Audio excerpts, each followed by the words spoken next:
خطبہ مسنوی شریف بتاریخ 26 ذوالقعدہ 1441 ہجری بمطابق 17 جولائی 2020 عیسوی بعنوان اشرا ذوالحجہ کی فضیلت خطیب فضیلت الشیخ حسین علی شیخ ترجمہ بآواز حافظ محمد اقبال راشد۔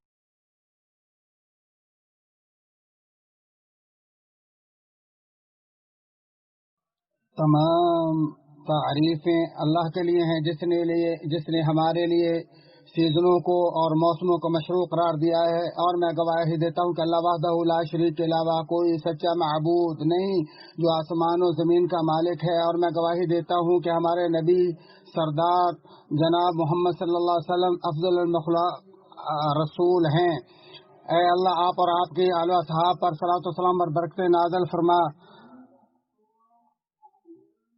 حمد و ثنا کے بعد اے مسلمانوں، میں تمہیں اور اپنے آپ کو اللہ عز و جل کے تقوی کی وصیت کرتا ہوں۔ یہ قیامت کے لیے زبردست زاد راہ ہے۔ اے مسلمانوں، ماہ ذوالحجہ کے پہلے 10 دن نیکیوں کے افضل ترین سیزن ہیں۔ چنانچہ جس نے اس موسم میں خوب نیکیاں کمائیں وہ بڑا خوش نصیب، اور جو اطاعت و فرما برداری اور قسم کے نیک اعمال کی دوڑ میں شریک ہوا وہ انتہائی سعادت مند ہے۔ ارشاد باری تعالی ہے تاکہ وہ اپنے لیے فائدہ حاصل کریں اور ان مقررہ دنوں میں اللہ کا نام یاد کریں، اور ان مقررہ دنوں سے مراد یہی ذوالحجہ کے 10 دن ہیں، جیسا کہ ابن عباس اور ابن عمر وغیرہ سلف صالحین رضی اللہ عنہم سے ثابت ہے۔ اللہ تعالیٰ کا ان راتوں کا قسم اٹھانا ان کی عظیم فضیلت اور بلند ترین مرتبے کی دلیل ہے۔ ارشاد باری تعالیٰ ہے قسم ہے فجر کی اور 10 راتوں کی۔ سلف صالحین سے جمہور مفسرین کے مذہب کے مطابق 10 راتوں سے مراد یہی ذوالحجہ کی 10 راتیں ہیں۔ سو اے کامیابی و کامرانی کے طلبگار اور خیر و خوبی کے متلاشی، ان عظیم الشان دنوں کو ضائع کیے بغیر اپنے رب کے ساتھ عمل صالح کی تجارت کر لو، بلکہ ان دنوں کو ایک سنہری موقع جانتے ہوئے بہت بڑے اجر و ثواب اور خوب فضل کے حصول کی دوڑ میں سب سے آگے نکل جاؤ۔ ابن عباس رضی اللہ عنہما کہتے ہیں کہ آپ صلی اللہ علیہ وآلہ وسلم نے فرمایا، ان ذوالحجہ کے 10 دنوں میں کیا گیا نیک عمل اللہ تعالیٰ کو تمام دنوں کے نیک اعمال سے زیادہ محبوب ہے۔ اور ایک روایت میں ہے ان 10 دنوں سے زیادہ کوئی دن افضل نہیں ہے۔ صحابہ نے پوچھا یا رسول اللہ صلی اللہ علیہ وآلہ وسلم، جہاد فی سبیل اللہ سے بھی زیادہ؟ آپ صلی اللہ علیہ وآلہ وسلم نے فرمایا، جہاد فی سبیل اللہ بھی ان دنوں کے عمل کا مقابلہ نہیں کر سکتا، البتہ وہ مجاہد جو اپنے مال و جان کے ساتھ نکلا اور ان میں سے کوئی چیز بھی واپس نہ آئی۔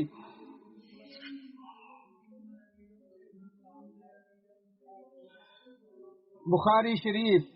بس یہ ایک ایسا سنہری موقع ہے جس کا کوئی متبادل نہیں، لہذا اے مسلم اپنی نیکیوں میں اضافے، گناہوں کے کفارے اور اپنے مولا کے تقرب کے لیے انہیں غنیمت سمجھو۔ مسند امام احمد میں سند حسن کے ساتھ ابن عمر نبی اکرم صلی اللہ علیہ وآلہ وسلم سے روایت کرتے ہیں کہ آپ صلی اللہ علیہ وآلہ وسلم نے فرمایا، کوئی دن ایسے نہیں ہیں جن میں عمل کرنا اللہ کے نزدیک ان 10 دنوں سے زیادہ عظیم یا محبوب ہو، سو تم ان دنوں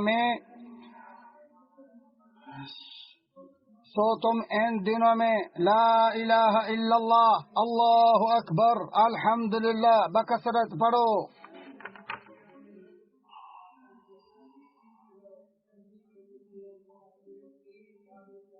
حضرت جابر رضی اللہ تعالی عنہ نبی اکرم صلی اللہ علیہ وآلہ وسلم سے روایت کرتے ہیں کہ آپ صلی اللہ علیہ وآلہ وسلم نے فرمایا، دنیا کے تمام ایام سے یہ 10 دن افضل ہیں۔ اسے ابن حبان اور بزار نے روایت کیا اور ذاہبی نے اس کی سند کو حسن قرار دیا ہے۔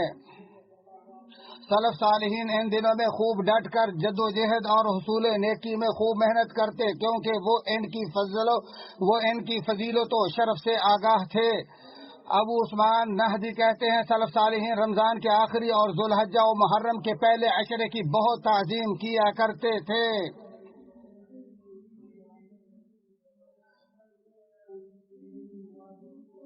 صحیح بخاری میں ہے کہ ابن عمر اور ابو ہریرہ رضی اللہ عنہم ذوالحجہ کے ان 10 ایام میں منڈی اور بازار کی طرف نکلتے اور تکبیرات پڑھتے، اور ان کی وجہ سے تمام لوگ بھی تکبیریں پڑھنا شروع کر دیتے تھے۔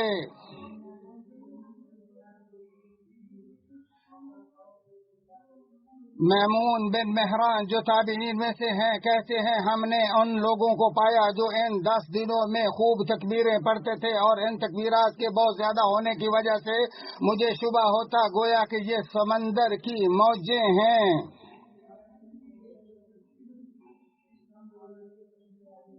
اسی لیے فقہاء نے بیان کیا ہے کہ حدیث رسول اللہ صلی اللہ علیہ وآلہ وسلم میں وارد اللہ کا ہر پسندیدہ و محبوب عمل بذریعہ نصوص مشروع ہر نیکی کے لیے عام قاعدہ ہے۔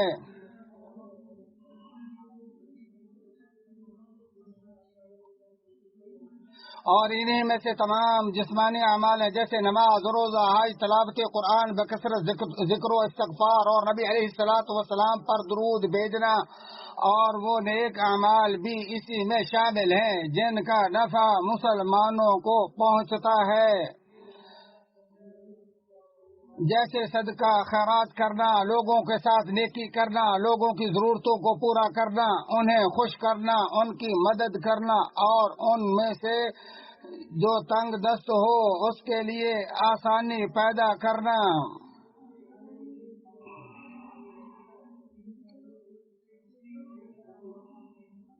اور جو عمل تاکیداً ثابت ہے وہ ان ایام میں بکثرت ذکر اور استحباباً روزہ رکھنا ہے۔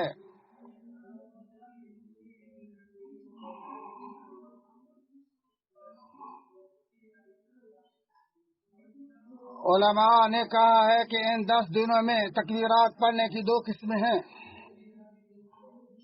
نمبر 1 مطلق، اور وہ ان تمام دنوں میں تکبیرات کا پڑھنا ہے، اور ایام تشریق بھی انہی کے ساتھ شامل ہے، اور یہ ان تمام اوقات و مقامات میں پڑھی جائیں گی جن میں اللہ تعالیٰ کا ذکر کرنا جائز ہے۔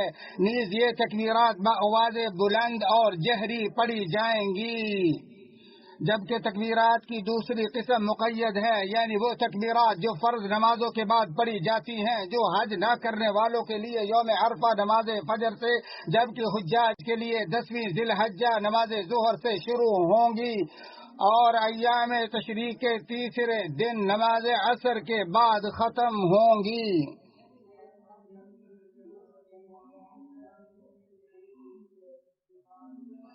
اور یہ تمام تر تفاصیل صحابہ کرام اور سلف صالحین کے بہت زیادہ آثار سے ثابت ہیں۔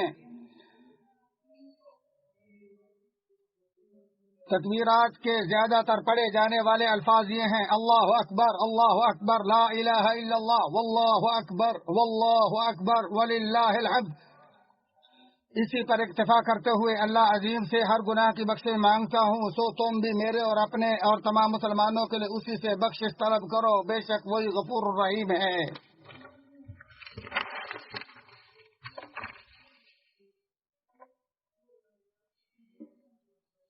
تمام تعریفیں اللہ وحدہ لا شریک کے لیے، اور میں گواہی دیتا ہوں کہ اللہ وحدہ لا شریک کے علاوہ کوئی سچا معبود نہیں، اور میں گواہی دیتا ہوں کہ ہمارا نبی سردار محمد صلی اللہ علیہ وسلم کے بندے اور رسول ہیں۔ اے اللہ، آپ اور آپ کے آل و اصحاب اور آپ کے آل و اصحاب پر صلاۃ و سلام اور برکت نازل فرمائے۔ اے اللہ کے بندو، جب ذی الحجہ کا چاند شروع ہو جائے اور انسان قربانی کا ارادہ رکھتا ہو تو اس کے لیے ضروری ہے کہ وہ قربانی کا جانور ذبح کرنے تک اپنے ناخن اور بال کاٹنے سے اجتناب کرے۔ چنانچہ ام سلمہ رضی اللہ تعالی عنہما کی حدیث میں ہے کہ بلا شبہ نبی اکرم صلی اللہ علیہ وسلم نے فرمایا، جب تم ذی الحجہ کا چاند دیکھ لو تو تم میں سے جس کا قربانی کرنے کا ارادہ ہو وہ اپنے بال اور ناخن نہ کاٹے۔ اسے احمد نے مسند میں اور مسلم وغیرہ نے بیان کیا ہے۔ تمام اقوال سے واضح ترین قول یہی ہے کہ بال اور ناخن کاٹنے کے بارے میں انکار تحریمی، اور یہ صرف اسی کے ساتھ خاص ہے جو قربانی کر رہا ہو، اور اس کے وہ اہل و عیال وغیرہ مراد نہیں ہیں جن کی طرف سے قربانی کی جا رہی، اور بعض لفظوں میں ہے اپنے بال اور ناخنوں میں سے تب تک کچھ نہ کاٹے جب تک قربانی نہ کر لی جائے۔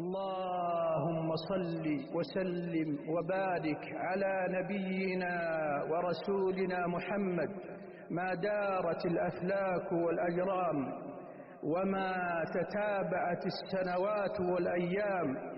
اللهم صل وسلم وبارك عليه ما تعاقب ليل ونهار. اللهم ارض عن الصحابة أجمعين وعن التابعين ومن تبعهم بإحسان إلى يوم الدين.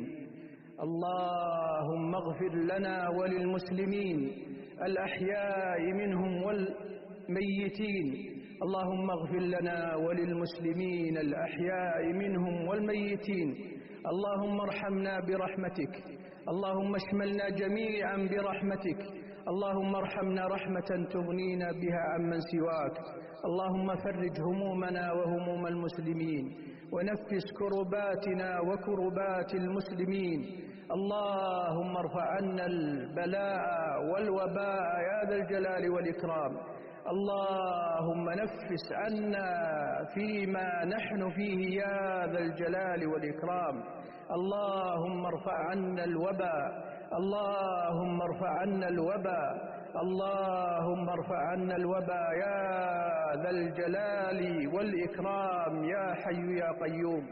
اللهم وفق خادم الحرمين الشريفين. اللهم وفقه ووفق نائبه لما تحبه وترضاه.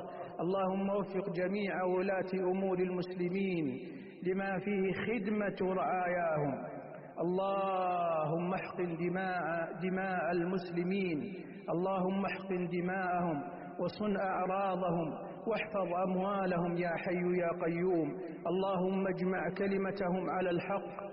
اللهم اجمع كلمتهم على الحق. اللهم إنا نعوذ بك من زوال نعمتك وتحول عافيتك وفجاءة نقمتك وجميع سخطك. اللهم إنا نعوذ بك من جهد البلاء ومن درك الشقاء ومن سوء القضاء ومن شماتة الأعداء. وآخر دعوانا أن الحمد لله رب العالمين.